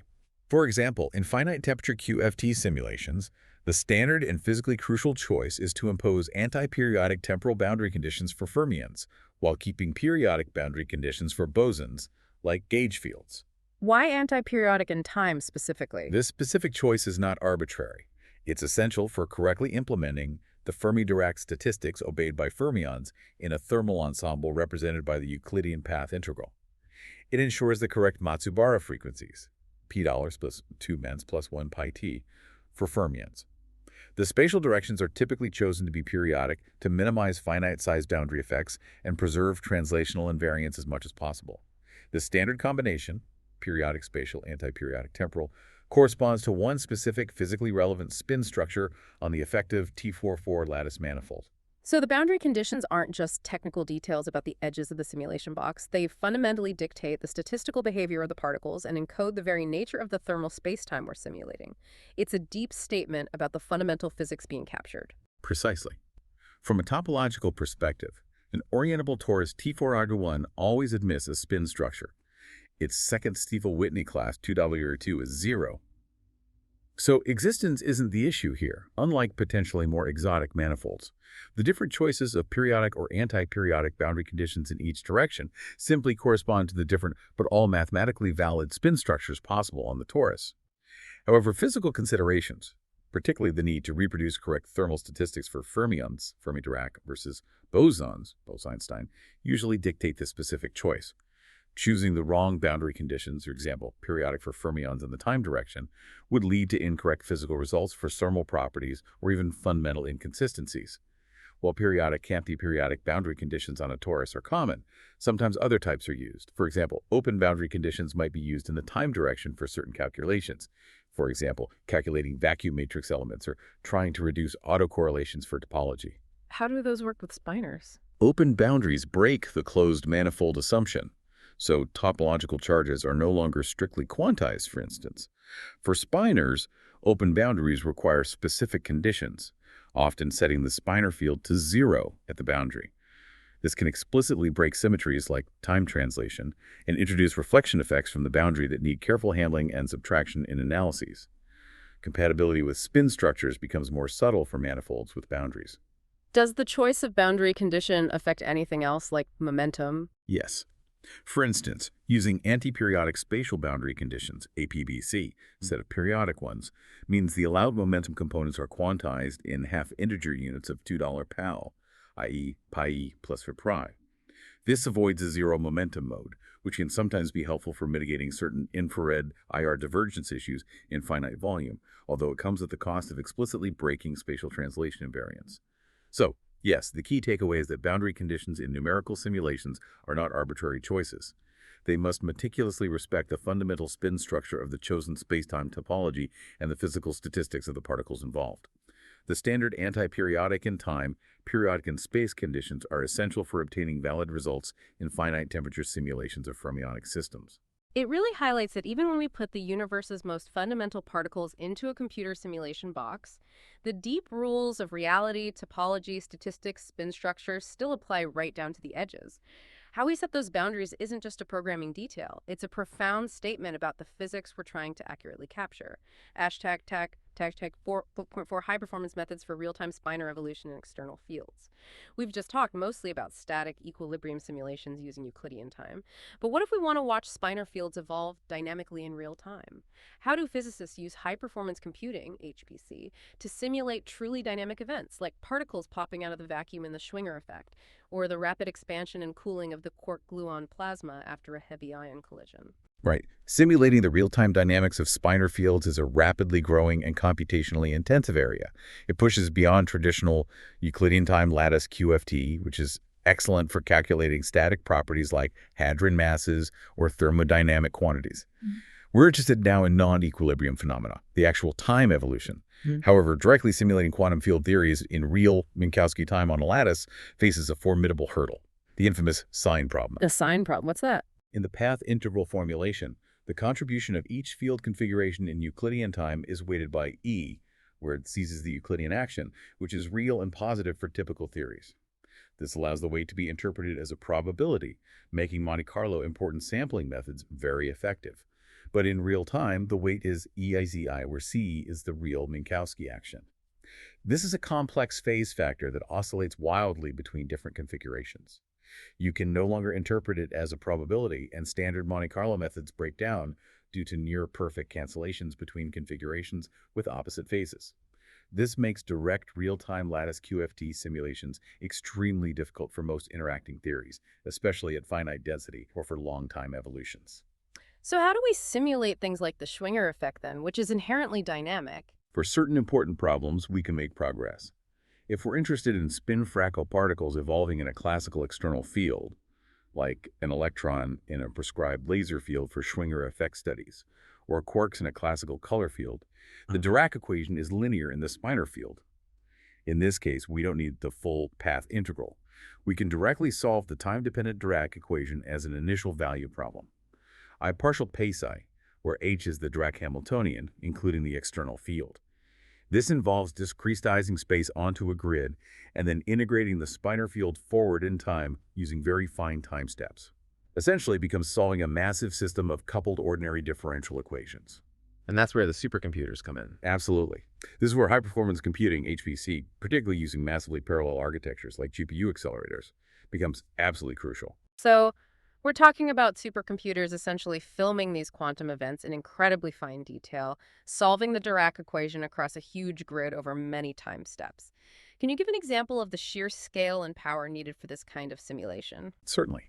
Solving the full 3 plus 1D time-dependent Dirac equation on large spatial grids, for instance, a 200, 500, 633 or even 500, 223 the grid, with minute time steps needed to resolve the fast dynamics, like laser oscillations or particle production, requires immense computational power and memory. For example, codes like the GAE code, GPU-accelerated Dirac equation solver, have demonstrated impressive strong scaling performance on thousands of GPUs. This level of computational power enables physicists to perform realistic simulations of electrons interacting with ultra-intense laser fields, including calculating their full spin dynamics. We can track quantities like the momentum spectra of produced electron-positron pairs, their angular distributions, and crucially, their spin polarization, allowing direct comparison with theoretical predictions for spin-resolved Schwinger effect. Another HPC-intensive approach, particularly relevant for the quark-gluon plasma and heavy ion collisions, is quantum kinetic theory. Here, instead of solving for the wave function necessary, one evolves the Wigner function 1x3 which represents a quantum phase space distribution. Phase space, like position and momentum together. Exactly. The Wigner function evolves according to quantum kinetic equations, like Boltzmann-type equations, but with quantum corrections, sometimes called Vlasov equations or chiral kinetic equations when spinturality is included. These equations incorporate mean field effects and sometimes collision terms.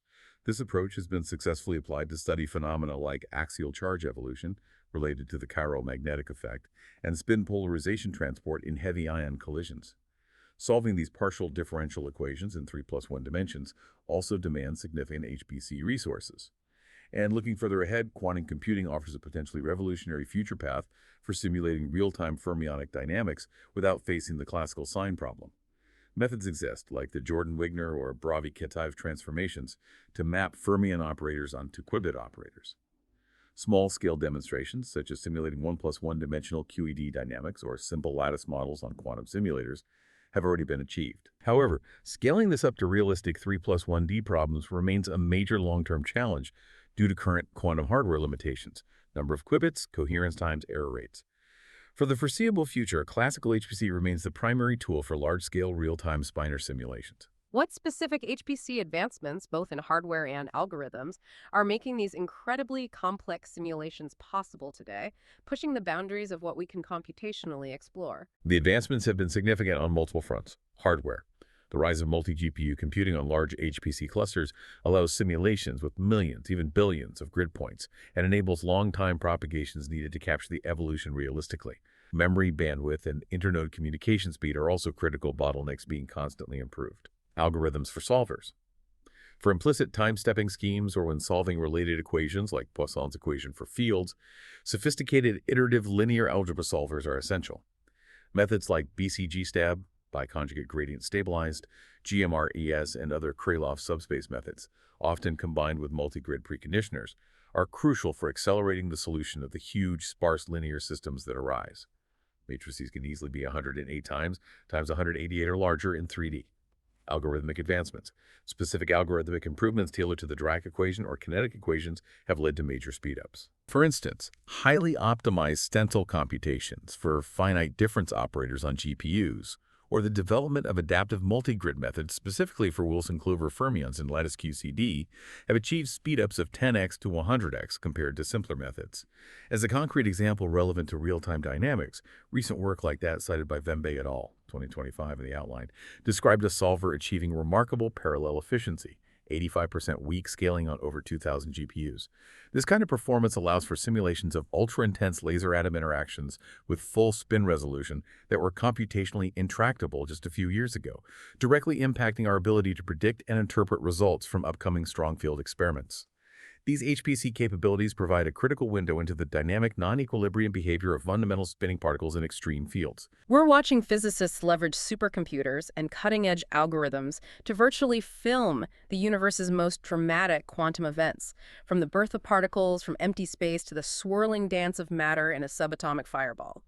It's truly where the theoretical meets the practically possible, and it's accelerating our understanding of spinor dynamics in real time. #5. Open problems and current frontiers. We've covered a vast landscape today, from the fundamental mathematics of spinors through their role in quantum field theory, gravity, exotic materials, and even how we simulate them. But physics is an ongoing journey, constantly pushing the boundaries of what we know. What are the most pressing open problems and current frontiers in the world of spinors that physicists are actively grappling with right now? #5.1 Neutrino Spinor Physics. Starting with neutrinos, arguably the area where the spinor nature has the most immediate and profound unknown consequences. The defining question, the one that keeps many experimentalists and theorists working intensely, remains. Are neutrinos Dirac or Majorana fermions? Still the biggest neutrino question. Absolutely. And the experimental resolution hinges almost entirely on the ongoing and future searches for neutrinoless double beta decay. A confirmed discovery of this process would be revolutionary. It would definitively proof the Majorana nature of neutrinos, establishing Lipton number violation in nature. Conversely, an absence of a signal, especially if the next generation of experiments reach sensitivities probing the effective Majorana mass matta beta down to just a few MeV, corresponding to incredible half-lives of 10 years or more, would strongly constrain the possibilities. It might push the parameter space towards Dirac neutrinos, or towards scenarios with very small Majorana masses, perhaps linked to a normal mass ordering, or even towards possibilities where Majorana phases conspire to cause cancellations in the matta beta amplitude. Closely related unresolved issues include pinning down the absolute neutrino mass scale. We only know upper limits in mass squared differences, and definitively determining the mass ordering, normal versus inverted hierarchy. Upcoming long baseline oscillation experiments like D&E in the US and Hyper-Kamiokande in Japan, combined with increasingly precise cosmological observations, like from CMB, large-scale structure, aim to resolve the ordering and tighten mass constraints. What about those sterile neutrinos? Another frontier is the potential existence of additional sterile neutrino states, right-handed singlet spinors that don't participate in standard model weak interactions. Hints from short baseline oscillation anomalies, like LSND, mini-boon, suggesting EV-scale sterile neutrinos remain controversial and unconfirmed, creating tension with other neutrino data, especially from reactor and solar experiments and cosmology. If such states exist, they would significantly complicate the neutrino spinor taxonomy, mixing patterns, and anomaly considerations for beyond standard model physics. Resolving the sterile neutrino question is crucial. So the fundamental character of the neutrino, its mass, mixing, hierarchy, and especially its Dirac-Majorana nature, is still very much a mystery waiting to be unraveled, with deep connections to particle physics symmetries, nuclear physics, and the evolution of the earliest universe through leptogenesis. #5.2 Heavy ion spin dynamics. Moving to the quark-gluon plasma produced in heavy ion collisions.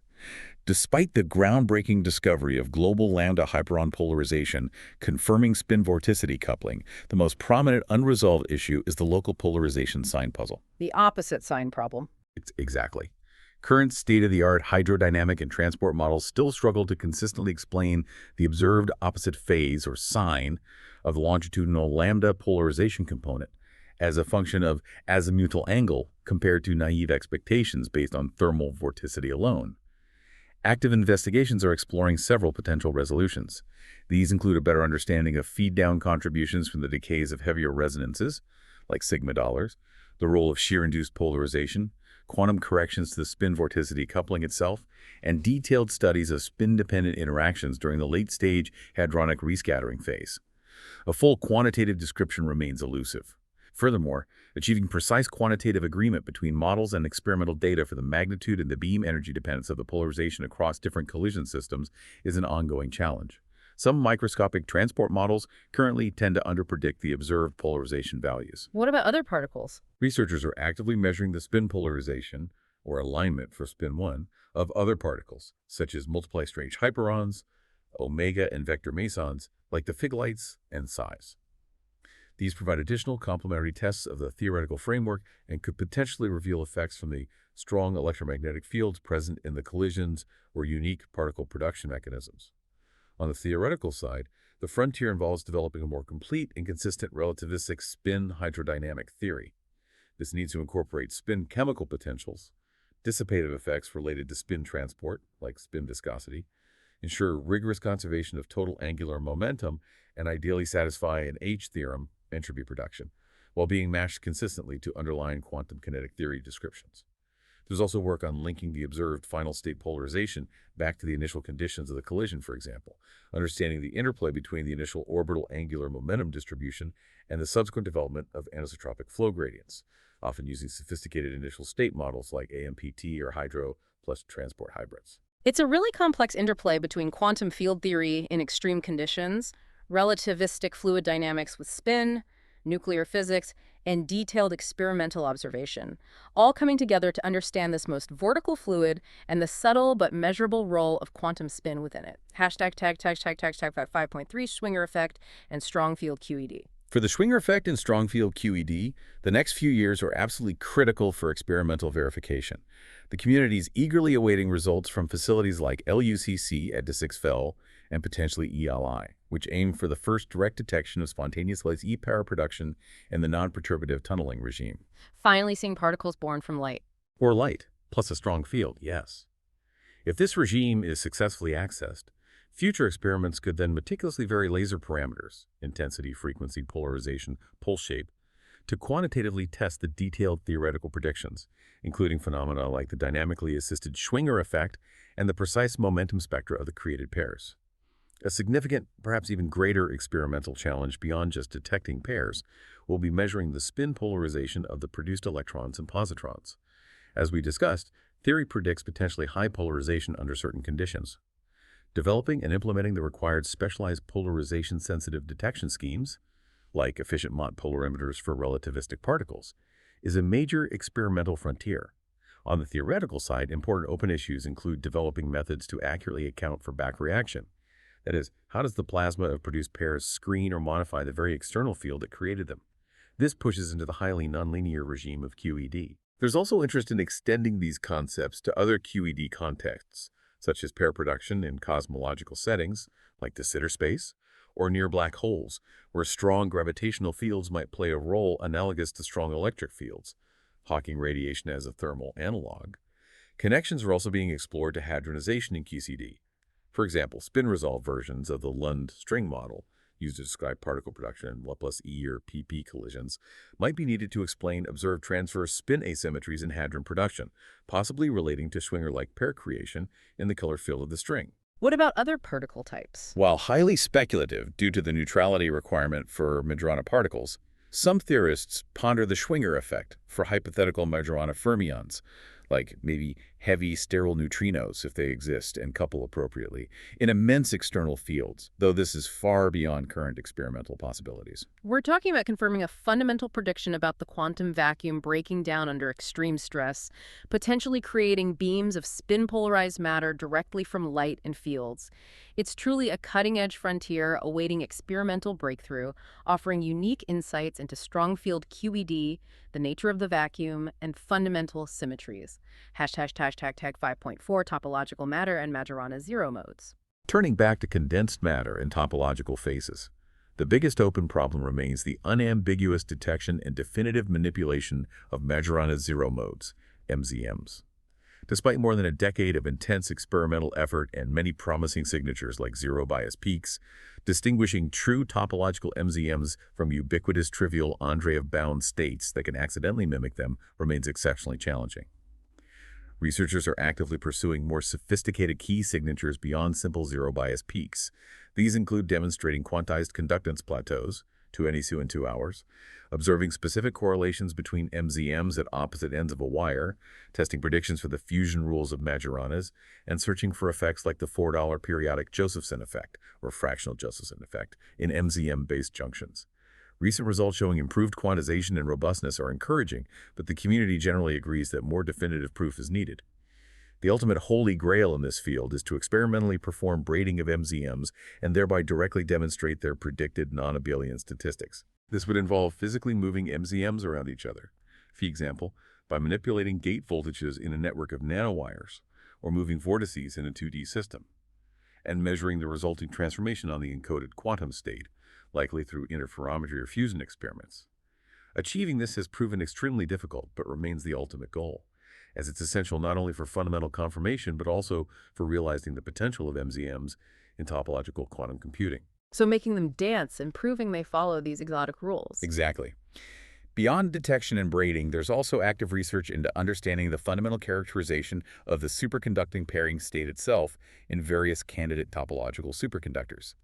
For example, the precise nature of pairing in materials like strontium ruthenate, SR2 tour, $4, or certain iron-based superconductors, or the theoretical underpinnings of the Nu 522 fractional quantum Hall state is still under intense investigation.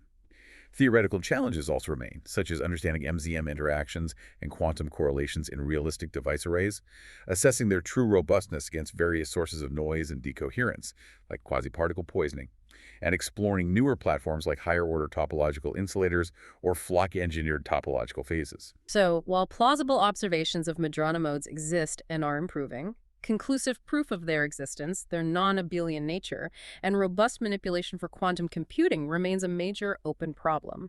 Success here would be a triumph for fundamental physics, blurring the lines between particle and condensed matter physics, and potentially launching a revolution in quantum information science. Hashtag 5.5 lattice and computational advances. On the lattice and computational front, several fundamental challenges related to Spinors persist. A major goal remains the efficient formulation and simulation of fully chiral gauge theories, like the standard model electroweak sector on the lattice, without introducing unphysical mirror fermions or requiring severe fine-tuning. While conceptual solutions using Ginzburg-Wilson fermions exist, implementing them for realistic dynamical simulations is still hampered by immense computational cost and technical complexities, particularly regarding the fermion measure and potential sign problems. So simulating the weak force accurately is still hard. Very much so, non-perturbatively. Another critical and long-standing roadblock is the sign problem for Spinor fields at finite chemical potential.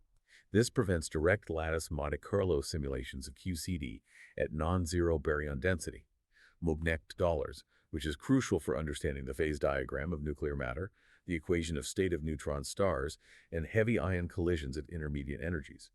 While various methods exist to tackle the sign problem in limited regimes, reweighting, complex Langevin, Taylor expansion, a general solution is still lacking.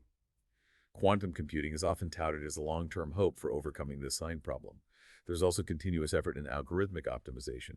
For instance, developing more efficient algorithms, particularly multi-grid solvers, for overlap fermions is crucial to make these theoretically superior chiral preserving methods computationally cheaper and thus more widely applicable for precision calculations in hadron physics.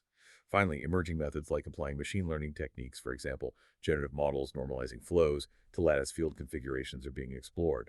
The hope is that ML can help improve simulation efficiency, reduce statistical noise in observables, or perhaps even provide new ways to tackle challenges like the sign problem or real-time dynamics. It's about constantly pushing the limits of computation to overcome fundamental mathematical roadblocks in simulating quantum field theories, especially those involving the intricacies of chiral fermions, dense matter, and real-time evolution.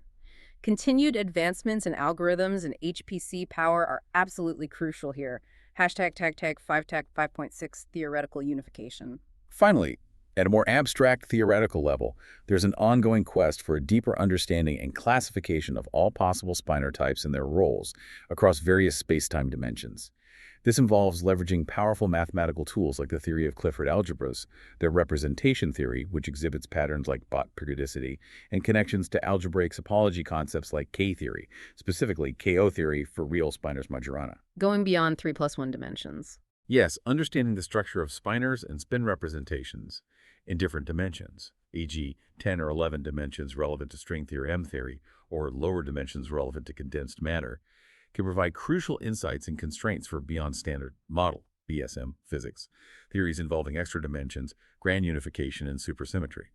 This search for deeper mathematical structures and unifying principles governing spinors across different contexts remains an important intellectual frontier for theoretical physics. Hashtag tag tag tag concluding remarks. This deep dive has truly shown that spinors are absolutely central across seemingly disparate domains of modern physics. We've journeyed from their abstract, almost counterintuitive mathematical foundations in Clifford algebras and spin groups to their concrete manifestations in quantum field theory, gravity, real-world experiments, and advanced computational simulations. We've seen how the subtleties of spire theory concepts like the 720-degree twist, chirality, the Majorana condition, spin structures, and anomalies have profound and measurable consequences that resonate from the smallest scales to the cosmos. But the journey to fully understand these enigmatic square roots of geometry is clearly far from over. As we've heard, key unresolved questions persist and drive current research. Are neutrinos fundamentally Dirac or Majorana particles? What is the definitive explanation for the sign puzzle of local spin polarization in the quark-gluon plasma?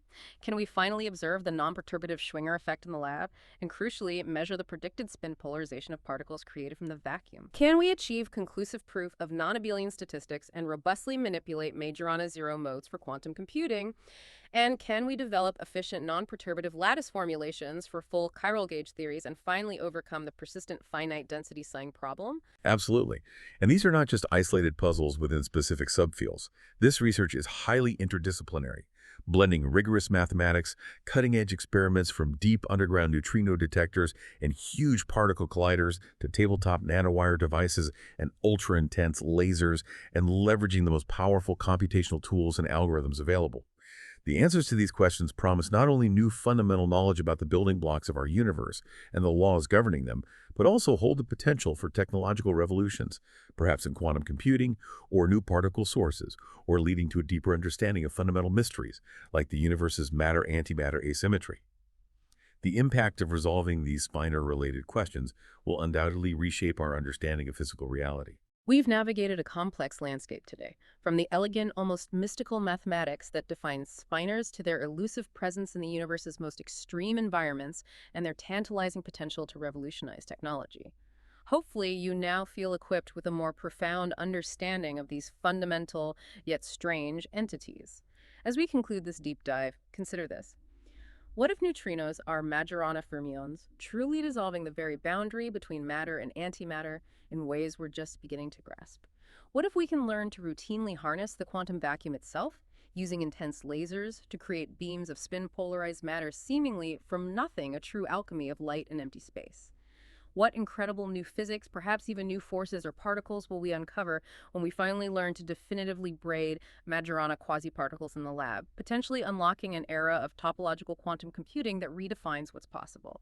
These are not just academic inquiries. They represent active frontiers in our relentless quest to understand the very fabric of reality, constantly pushing the boundaries of human knowledge and ingenuity. The journey of discovery continues, propelled, as always, by curiosity and rigor. Stay curious, stay informed, and keep exploring the deep dives of our universe.